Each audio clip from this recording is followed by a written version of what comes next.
Scientific study that says the bigger your ass, the longer you'll live. I am immortal. Did you see the size of my caboose when I walked up here? That's my ticket to eternity, baby. I'm gonna live forever. I sometimes underestimate the size of my ass. Don't get me wrong, I know it is large, but wow, just how large. I was sitting on the sofa and my husband asked if I'd seen the remote control. I said no. He said, "You aren't sitting on it, are you?" Insulted, I said, "I think I would know if I was sitting on the remote." So just to prove my point, I stood up, and guess what? There it was. I didn't even know it was there. The other night I walked in from outside and I had been complaining mosquitoes had been biting me. And he says to me, "That's because you're like one of those little cows that don't move around much. You're plump and delicious." I said, "Did you just compare me to veal?" He said, "Yes, you're a delicacy." I didn't know whether to kiss him or slap him.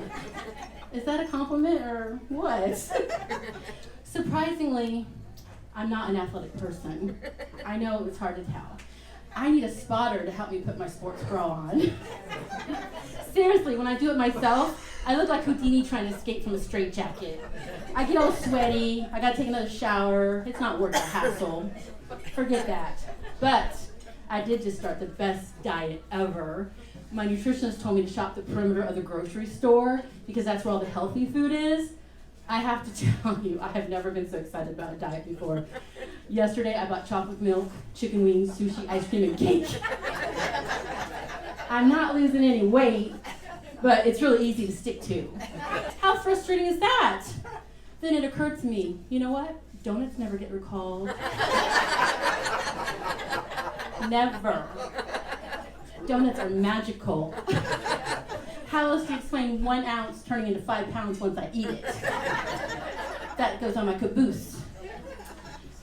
I just read a sad story that a man died while participating in the annual Krispy Kreme Donut Challenge.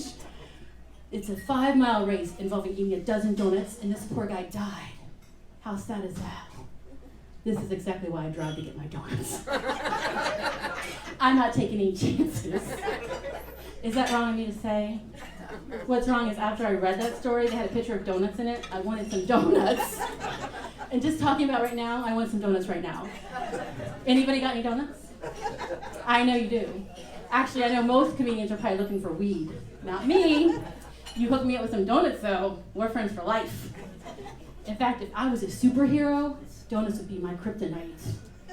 You know, I think everyone has a superhero power. Some people can run really fast. Some are really strong. I float. Yes, I am very buoyant. If ever I am out at sea and the ship goes down, I am in absolutely no danger of drowning. I don't even have to tread water. I just float. I could probably save this whole friggin' table right here. You all could hold on to me and I would float us to safety. I could be known as Life Buoy Girl, Princess of the Sea. That's better than the alternative, big floater. I might not drown, but there are other dangers out in the ocean. Scientists don't know why, but shark attacks are increasing. I'll tell you, hello, word got out in the shark community that we are delicious. Yeah, they figured out we taste really good. I, for one, am a walking, talking cream puff. If I was a donut, I'd be jelly-filled. I didn't mean for that to sound as dirty as it did. What I'm trying to say is, I'm sure I'm really yummy. I joke about being fat, but whatever size you are, love yourself. I get down on myself sometimes. I just said to my husband the other day, I said, "Do you love me? Am I enough woman for you?" He smiled and said, "Of course I love you, and you're more woman than I can even handle." Oh. Then he said, "Now move your big ass. I think you're sitting on the remote again." It was true. I didn't make that up.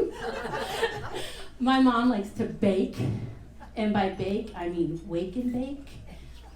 She's the Betty Crocker of cannabis.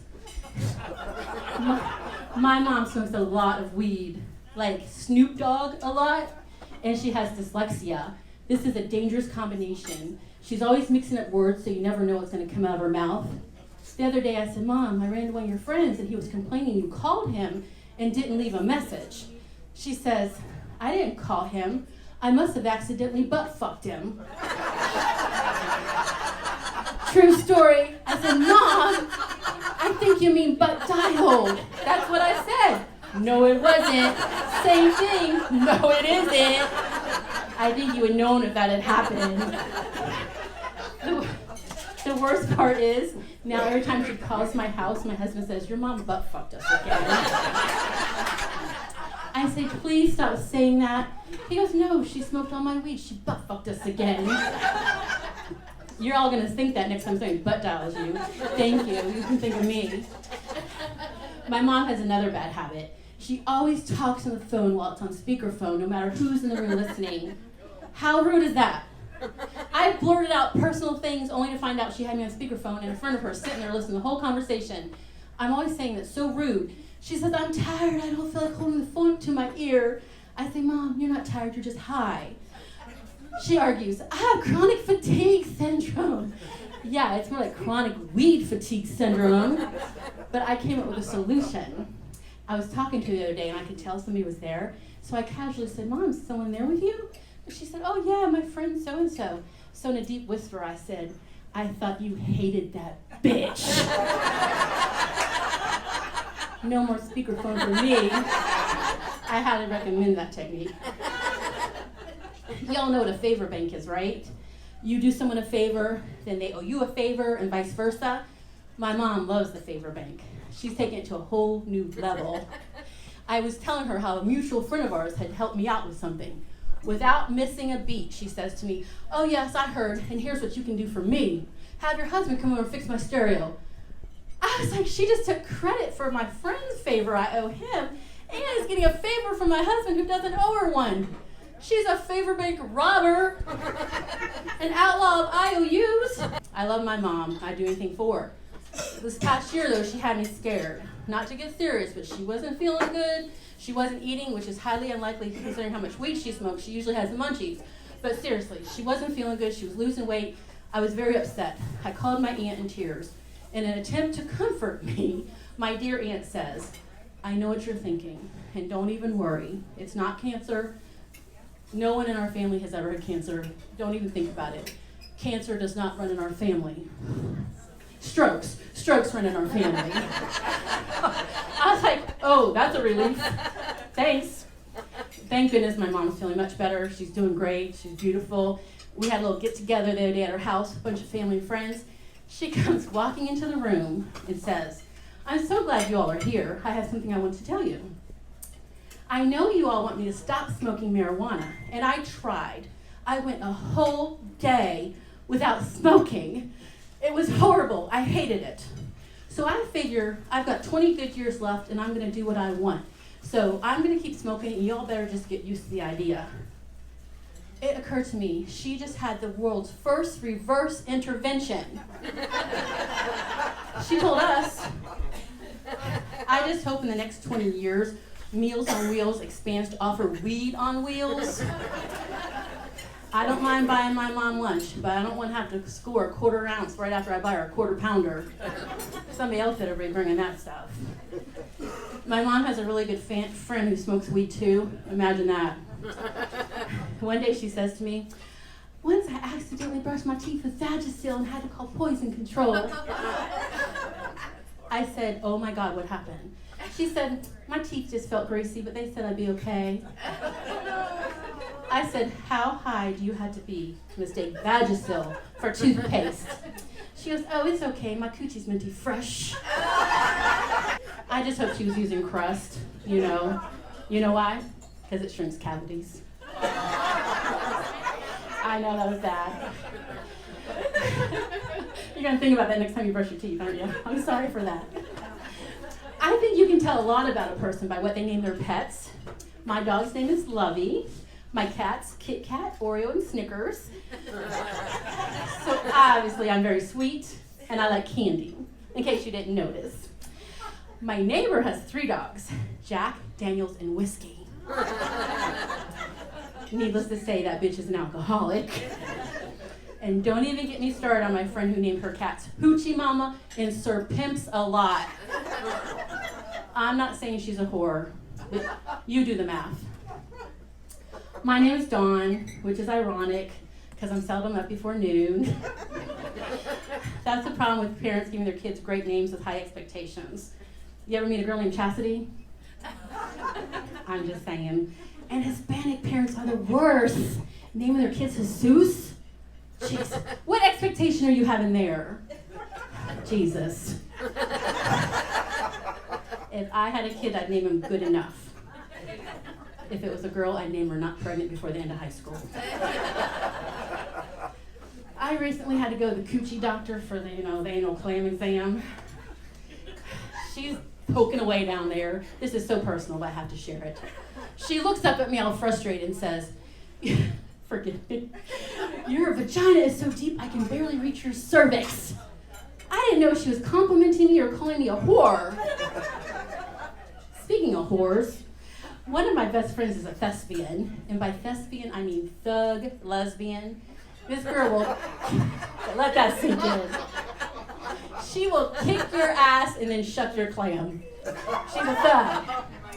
I love my thespian friend, but she's always telling me I should come over to the dark side. I never knew lesbians were such Star Wars fans. I try to be a good person, but I feel like I have a dark side, and there's a battle going on, and it always happens when I'm driving. I will see pedestrians on the sidewalk, and God will whisper, wave them on. So I wave them on. Simultaneously, the devil screams, floor it! So I wave them on, and then I floor it! This confuses the hell out of people. I don't know why I do it. I really don't. It's like it's out of my control. I know pedestrians have the right of way, but just because someone waves you on doesn't mean it's safe to cross the street. I'm teaching them an important life lesson. Call it my public service. I'm always doing important public services. Yesterday I was at Walmart. Now I know I'm a big girl, but I try to dress appropriately. I saw a rather large woman wearing a pair of camo yoga pants. There you go. It was something. As a fellow fat girl, I felt it was my civic duty to inform her of her fashion faux pas. So I gently tapped her on the shoulder and whispered, "They aren't working." She was not pleased with me. She was so unpleased she flipped me off. I was like, "Hey, it's not my fault your ass is so big it's camouflage proof. Dress a little better." Can I ask y'all a question? Is there anyone else here besides me who hates to see themselves naked? A couple of you. Cool. I see the rest of you are shameless exhibitionists. I will do anything not to see myself naked. I take really hot showers so the mirrors steam up. I get dressed in the dark. But the other day I learned a very valuable lesson. I was in 7-Eleven and this nice gentleman started a conversation with me. As I was leaving, he asked if he could call me sometime. I explained I was married. He sighed and said, "All the best ones are." I was like, "Oh, you just made a fat girl's day." He got real serious. He said, "Don't talk about yourself like that. You don't need to lose weight. You just have big bones." It was in that moment, that glorious moment, that I realized no matter what you look like or how you feel about yourself, there is someone out there that wants to see you naked. I just watched a documentary about plus-size girls dancing at strip clubs. Wrap your mind around that. I think this is great in theory. I am all for empowered fat girls. But face it, there is a reason we are fat. We don't move around that much. So how exciting is that pole dance going to be? It looked like a grizzly bear scratching his ass on a tree. I'll show you. Make it rain, Daddy. That's okay. She was doing her best. But you never see big girls on shows like America's Got Talent doing Cirque du Soleil style dance. Where the guy throws a skinny chick up in the air and then catches her. Ooh, boring. Let them try that shit with a plus-size girl. That would be death-defying awesome. Of course, they'd have to change their name from America's Got Talent to America's Got Balls. That's my time. Thank you so much.